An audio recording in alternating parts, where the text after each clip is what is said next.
Assalamualaikum warahmatullahi wabarakatuh.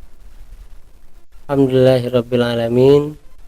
Allahumma shalli ala sayyidina Muhammadin wa ala ali sayyidina Muhammadin.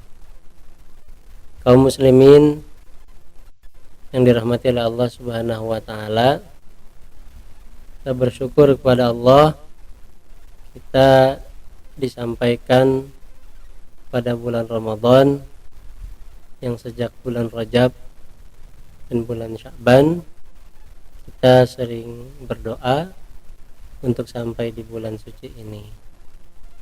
Salawat dan salam semoga tercurah pada Nabi Agung, junjungan kita baginda Nabi besar Muhammad sallallahu alaihi wasallam. Pada kesempatan ini izinkan kami untuk berbagi pesan ketakwaan yang mana itu tertuang dalam ayat atau firman Allah Subhanahu wa taala ketika memerintahkan orang-orang yang beriman untuk menjalankan ibadah puasa. A'udzubillahi minasyaitonirrajim. Ya ayyuhalladzina amanu kutiba alaikumusiyam kama kutiba alal ladzina min qablikum la'allakum tattaqun. Wahai orang-orang yang beriman,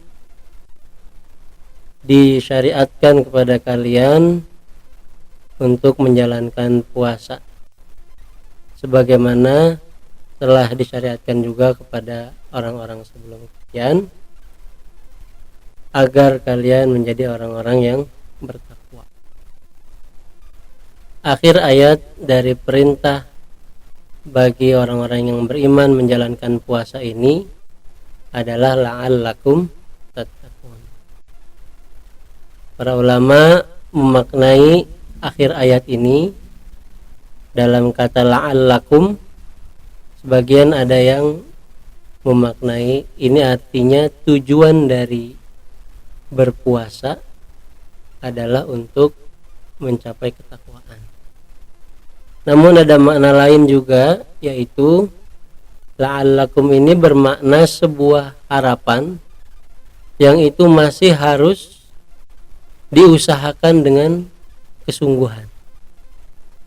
Baru setelah itu bisa diraih ketakwaan itu. Kemudian juga kalimat tattaqun ini dimaknai ketakwaan ketika sedang menjalankan puasa itu dan ketakwaan di malam hari ataupun di hari-hari setelah menjalankan ibadah puasa itu.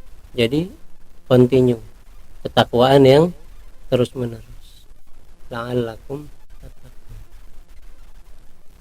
Kemudian mari kita sedikit menambahkan penjelasan tentang ketakwaan yang mana tadi dimaknai sebagai tujuan atau sebagai harapan yang harus diusahakan dengan sungguh-sungguh itu. Dalam ayat yang sudah sangat familiar kita ketahui atau kita dengar, kita baca dalam surat Al-Baqarah, di sana dijelaskan kriteria orang-orang yang bertakwa. Alif lam mim dzalikal kitabul la raiba fihi hudal lil muttaqin alladzina yu'minuna bil ghaib wa yuqimunas shalah wa mimma razaqnahum yunfiqun. Pada kesempatan kali ini insyaallah kami akan membahas dua ayat itu. Kriteria yang pertama supaya bisa dikatakan sebagai orang yang bertakwa, dalam surat Al-Baqarah ini disebutkan bahwa orang yang bertakwa itu beriman kepada yang gaib. Mengapa demikian? karena ketakwaan itu dimaknai sebagai ketakutan pada Allah Subhanahu wa taala. Dengan takut ini menyebabkan manusia yang beriman menjalankan perintah Allah Subhanahu wa taala dan menjauhi larangan-larangan Allah Subhanahu wa taala. Iman kepada yang gaib, misalnya iman kepada hari akhir, iman kepada azab kubur, iman kepada surga, dan iman kepada neraka. Percaya kepada hal-hal itu yang masih gaib akan menjadi kriteria ketakwaan. Takwaan itu ketika seorang manusia percaya terhadap azab Allah yang sangat pedih, yang mungkin nanti baru didapatkan ketika di alam kubur atau di alam akhirat, itu akan membuat maksiat yang ada di hadapannya, perbuatan-perbuatan dosa yang memang sudah Allah larang, atau ada perintah-perintah yang Allah perintahkan, Nabi Muhammad contohkan, itu orang-orang yang beriman akan lebih mudah untuk menjalankan perintah dan menjauhi larangan-larangan atau maksiat-maksiat yang memang sudah digariskan oleh Allah dan Rasulnya. Kemudian wa yuqimunas shalah, orang-orang yang senantiasa menjalankan sholat. Dalam penjelasan tentang menjalankan sholat ini, yaitu menjalankan rukun-rukunnya, sunnah-sunnahnya, gerakan-gerakannya pada waktu-waktu yang memang sudah disyariatkan untuk melaksanakan ibadah sholat ini. Artinya apa?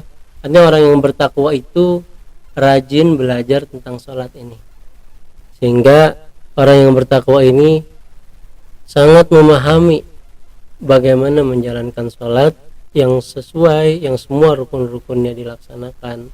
Kemudian jika ada sunnah-sunnahnya, orang-orang yang bertakwa ini juga berusaha untuk menjalankan bukan hanya yang wajibnya saja, tapi juga yang sunnah-sunnahnya. Walaupun sholat yang dimaksudnya adalah 5 waktu yang wajib sholat, yaitu sholat subuh, zuhur, asar, maghrib, dan isya.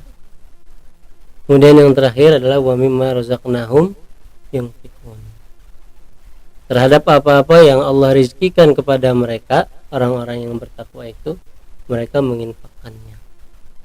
Rezeki ini ada yang berupa harta, ada yang berupa keturunan, ada yang berupa kekuasaan, ada yang berupa kesehatan, kebugaran, ada yang berupa kecerdasan.